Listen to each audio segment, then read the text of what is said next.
Alors, mes chers frères et sœurs, la méditation maintenant. Alors, comme il y a des degrés, vous voyez, il y a des degrés. Et maintenant, la méditation, c'est plus que la réflexion. De réfléchir, c'est de s'arrêter sur un sujet, sur une qualité, sur une vertu, sur quelque chose qui vous manque, que vous voulez développer. Ah, ça, c'est la méditation. Et oui, mais pour arriver à vouloir développer telle et telle qualité, telle et telle vertu, par exemple, ou la bonté, ou la générosité, ou la paix, ou la lumière, ou la sagesse, ou l'amour, etc. Il y en a tellement de qualités et de vertus. Il faut avoir cet autre idéal. Il est dit comme ça ici. Et oui, mais qu'est-ce que c'est cet autre idéal? Ah, de vouloir devenir quelque chose de mieux que les gens ordinaires dans le monde, qui mangent, qui boivent, qui escroquent, qui couchent, qui détruisent, qui sont. De devenir quelque chose de mieux.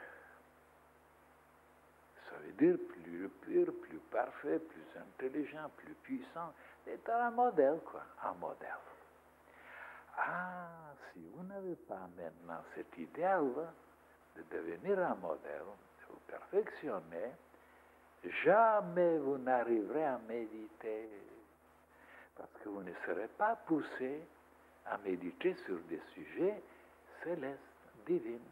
Et si vous êtes un homme ordinaire, vous serez obligé de méditer sur des soucis, combien d'argent vous devez payer, n'est-ce pas, pour les vêtements, pour le loyer, pour le gaz, pour l'électricité, etc. Ou alors comment se marier, comment avoir des enfants, ou comment séduire tel et tel. Alors, ce n'est pas de méditation. Pourquoi? Parce que vous n'êtes pas poussé vers quelque chose de plus divin, plus céleste. Voilà pourquoi, mes chers frères et sœurs, d'avoir un autre idéal est indispensable. Parce que sans cela, vous n'avez aucune envie de méditer sur les choses célestes, sur les divinités, sur les anges, sur les archanges, sur le ciel, sur la lumière, sur l'espace, sur l'éternité. Tout ça, aucune envie. Et on le voit, les gens n'ont aucune envie. Pourquoi? Ils préfèrent aller jouer aux cartes, ou au football, ou au bistrot, trinquer. Donc, ils n'ont aucun idéal. Parce que s'ils avaient un idéal, ils refuseraient. Ils renonceraient de perdre leur temps stupidement avec des occupations stupides.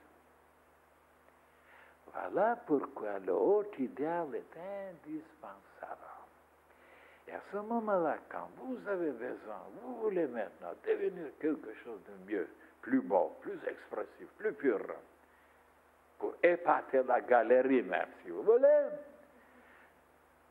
Oh, alors, et vous méditez comment devenir, comment se renforcer, comment résoudre tel problème, comment se libérer de certaines entraves.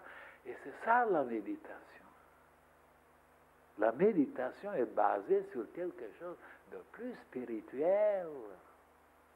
Quand c'est basé sur des affaires, sur des choses matérielles, ce n'est pas une méditation.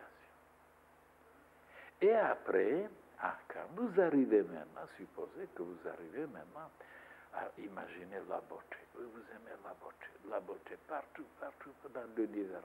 Les fleurs, les cristaux, les arbres, et les femmes même les hommes, tout. Les couleurs, tout. Vous êtes tellement émerveillé, tellement dilaté, tellement enchanté, que vous restez après dans cet état d'émerveillement. C'est ça la contemplation. Vous ne méditez plus. Vous êtes arrêté sur une image et vous buvez de l'élixir de la vie mortelle. La contemplation est au-dessus de la méditation.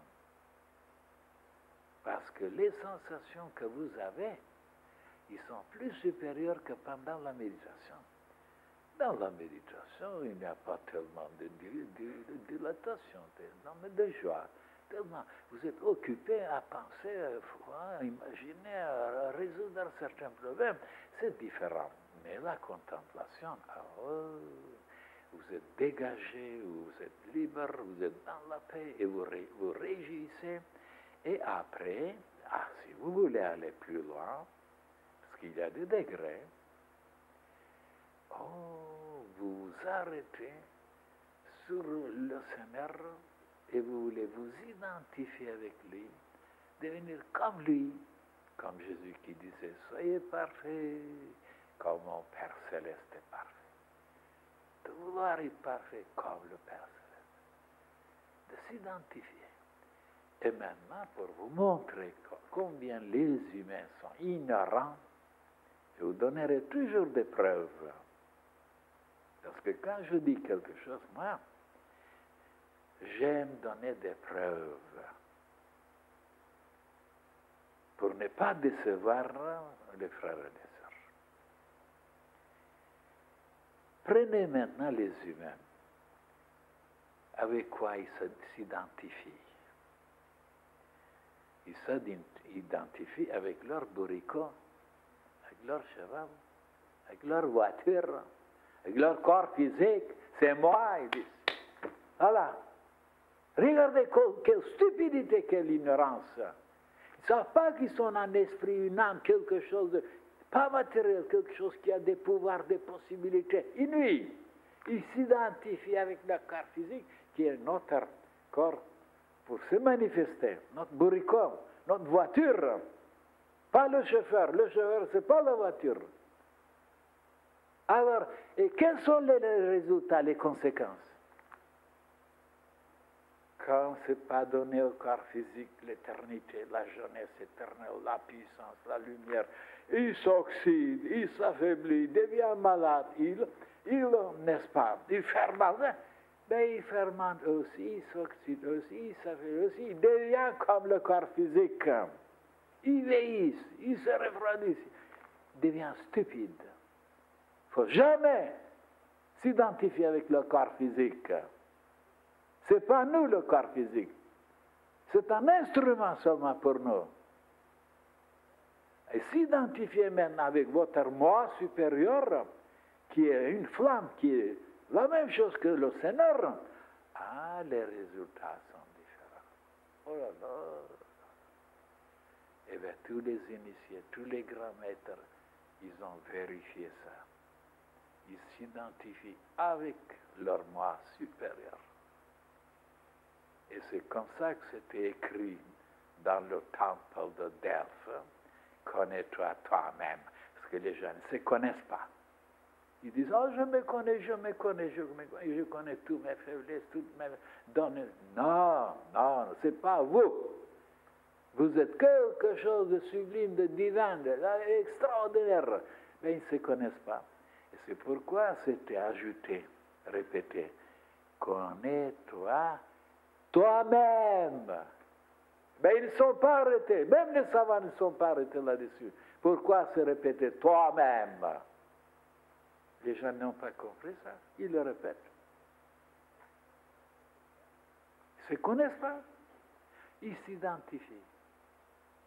Oh là là, que des choses à révéler, à expliquer aux humains qui se font du mal, qui périclitent. Parce qu'ils ne connaissent pas grand-chose. Mais il faut des années pour ça. Ce n'est pas dans une journée qu'on éclairera le monde. Il y a des choses, depuis 46 ans, qu'est-ce que je vous ai révélé?